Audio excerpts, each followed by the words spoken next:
When we all know that the exams are very near, this is the time when we feel complete burnout, complete saturation. अब ऐसा moment होते हैं life में कि यार exam लो और छुट्टी करो यार, जल्दी लो, काम खत्म करो.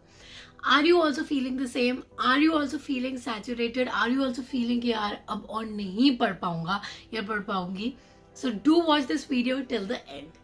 Hi everyone, I'm Dr. Kanika and welcome back to Dr. Duo.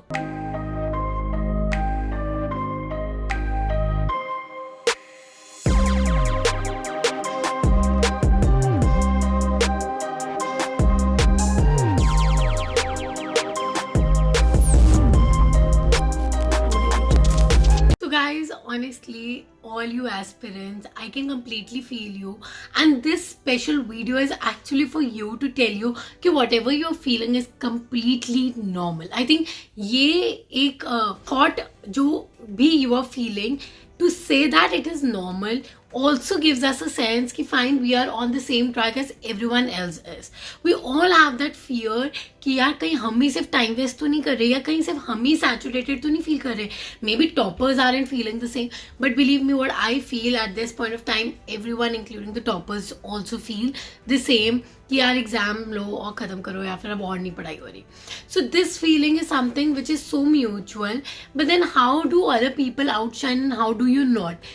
This is one important thing which you have to remember. In the entire year of preparation, the most important phase of your preparation is this last 1 month. And now you are left even less than a month time with you, and when you are just left with this much time, you have to be more focused, and this time you cannot quit. So any thought of quitting or feeling saturated is something which will just deviate you from your own goal, and the entire 1 year की मेहनत पूरी पानी फिर जाएगा अगर इस time focus नहीं किया. Because this is the time when you have to revise the most important high yielding MCQs, and coincidentally these high yielding MCQs are forgettables of your list. So if you don't revise, if you don't study with focus, तो exam में तो बंदा भूलेगा ही भूलेगा. And when you forget, तो तब regret होगा यार काश लास्ट के 2 हफ्ते भी पढ़ लेते, जैसे हमने पूरा हफ्ता, पूरे महीना पढ़ा है, पूरे साल पढ़ा है. So don't quit guys. सिर्फ ये 2 हफ्ते हैं. Just motivate yourself by saying, by remembering, by reminding कि बस यही 2 हफ्ते हैं, अगर मैंने इन 2 हफ्ते में पढ़ लिया तो मैंने सब कुछ कर लिया. Just talk to your parents about the same. वो तो सबसे ज़्यादा तुम्हें मोटिवेट करेंगे.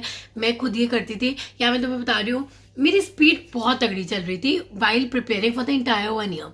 But when I started revising, which was let's say exam से 3 महीना पहले, अराउंड अक्टूबर नवंबर, तो मेरी स्पीड अपने आप ही स्लो हो गई. मुझे समझ ही नहीं आता था कि मैं क्या रिवाइज करूं, क्योंकि मुझे तो कुछ भी नहीं आता. तो how to start again from scratch, तो ये मुझे बहुत कंफ्यूजन रहता था. तो मेरी स्पीड बहुत स्लो हो गई.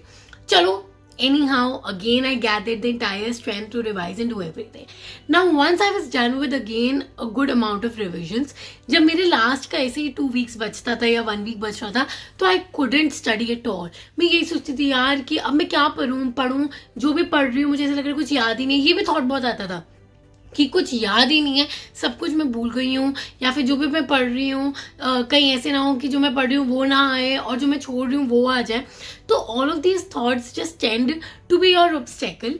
And second, you do not study. Thirdly, most important thing out of all these things, तुम्हारा टाइम वेस्ट होता है. So this is very important that you have to remember कि ये सारी चीज़ें बिल्कुल नहीं सोचनी, because this will only act as an obstacle in your life, and this is an hindrance which we don't want. तो अपना फोकस बनाए रखो यार.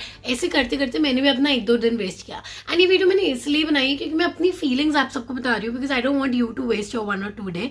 सो if you are feeling the same, just take a deep breath, take a break for few hours, and then go back to study.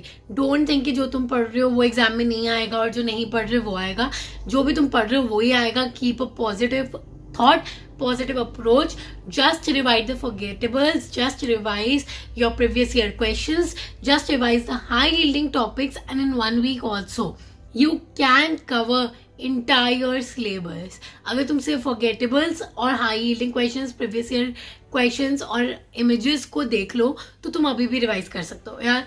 और अभी बड़ा hypothetical लगता है बट जब तुम ये सब फोकस करोगे ना 1 वीक में तुम कर लोगे. एंड ये 1 वीक मैं बता रही हूँ एग्जाम देने के बाद तुम पक्का बोलोगे कि अगर हमने ये 1 वीक नहीं पढ़ाई की होती ना तो कुछ नहीं हो पाता. मतलब मैं तो पूरा क्रेडिट देती हूँ कि लास्ट के वीक में जो मैंने पढ़ाई की थी उसमें से काफ़ी सिमिलर क्वेश्चंस आ गए थे पेपर में कोइंसिडेंटली एंड मैं वो कर पाई. मे बी अगर मैंने वो लास्ट 1 वीक अपना मेंटल स्टेबिलिटी नहीं अटेन करी होती and I would have given my FOMO और माई एंग्जाइटी मोर ऑफ इम्पोर्टेंस और मैं उसे रेजिस्ट ना करती तो मैं नहीं पढ़ पाती. And if I wouldn't have studied so much especially the questions which actually came in the exam, मैं वो पक्का भूल चुकी होती. So this is what you don't have to do. Just study on his, just focus and hustle hard. Just remember ये आप इस दोस्ती की बात है, उसके बाद मज़े ही मज़े हैं. एंड सच्ची बता रही हूँ उसके बाद सच में मज़े ही मज़े हैं. तो just study. All the best everyone. And next video जो हम बनाएंगे वो जो टॉपिक तुम्हें चाहिए वो मुझे बताओ. तुम क्या चाह रहे हो, कोई भी अगर तुम्हें प्रॉब्लम फेस हो रही है वो मुझे बताओ. And also keep on watching our shorts क्योंकि मैंने शॉर्ट्स में I have created few shorts जिसमें मैंने अपनी पूरी लाइफ टाइम एग्जाम्पल्स जो बताए हैं कि जो मैंने जो किया था, how much questions to solve and anxiety and all जो भी प्रॉब्लम्स तुम लोग फेस करने वाले हो ना वो सब पे मैंने शॉर्ट्स बनाई हैं so that you don't have to waste time in watching longer videos. So stay tuned, keep subscribing and let's make this the biggest medico community ever. Bye everyone, take care.